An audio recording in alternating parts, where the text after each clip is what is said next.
The Office of Professional Responsibility was called in to investigate rumors that Joint Services ranks were responsible for killing the 8 miners at Lindo Creek in June 2008.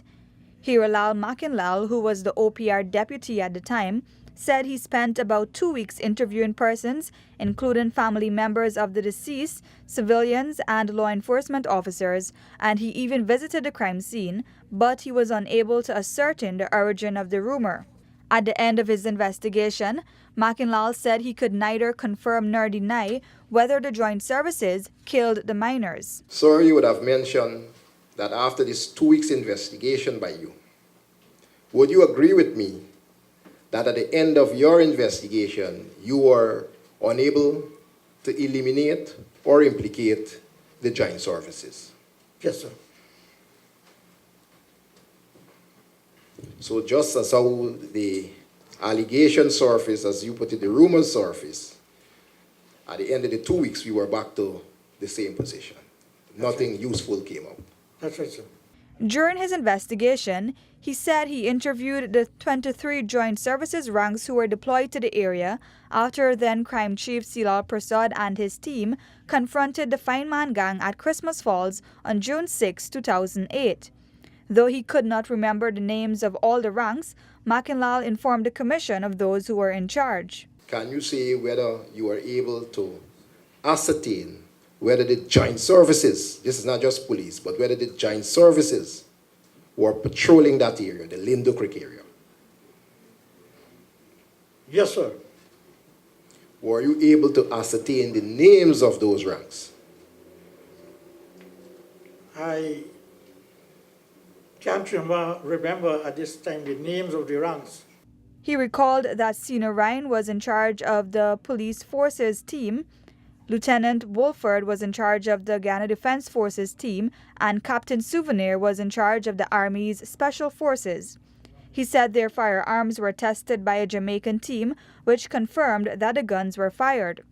Assistant Police Commissioner Clifton Hagen, who was on Silal's team to Christmas Falls, faced tough questions from COI attorney Patrice Henry and the Commissioner Donald Trotman.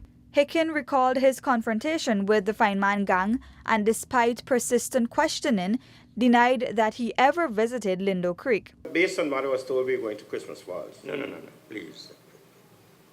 Okay. You never went to that No, area. sir. Well, I never visited there before. So you could not have had a clear idea where exactly you were going. No, sir.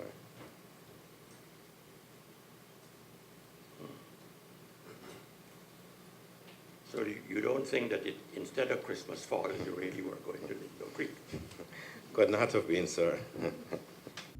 Corroborating Silal's account of what transpired, Hagen said the team that went to Christmas Falls returned to Georgetown on instructions from then Police Commissioner Henry Green. Based on reports, a 23-member Joint Services team was subsequently deployed to the area to pursue the gang. When repeatedly asked by Commissioner Trotman and Counsel Henry whether the miners who were killed at Lindo Creek could have been mistaken for members of the Feynman gang, Hagen said he would not know. The question that the Commissioner had posed earlier is whether maybe one of those miners who were killed might very well have been maybe mistaken or maybe bear a similar resemblance of one of the Feynman gang. You can't deny whether that's a possibility. How you won't know that? You wouldn't know?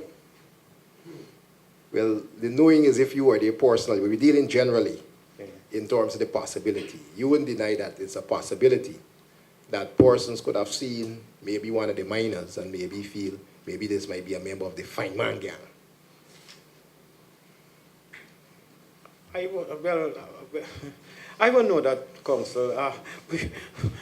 We train and tactical training. This is why we have one bulletin and the rest of it. I won't know that.